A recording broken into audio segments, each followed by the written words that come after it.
Salam əziz izləyicilər. Bu nədir? Yapmış gözəldir. Y38 Kuza. Dən yaxına səbət olsun. Qardaşım nə yeniləyir?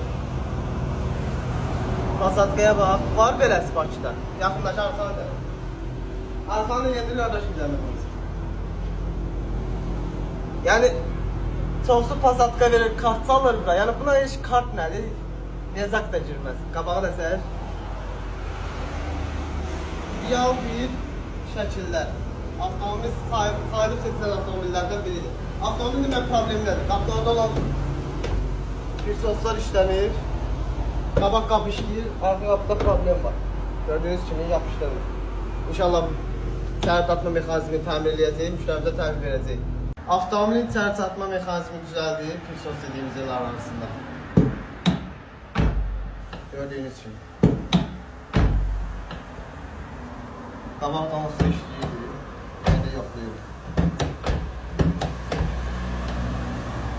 Düzdür, zavaskoy olmasa da sonradan yığılıb mexanizm. Yenə də düzəltdik.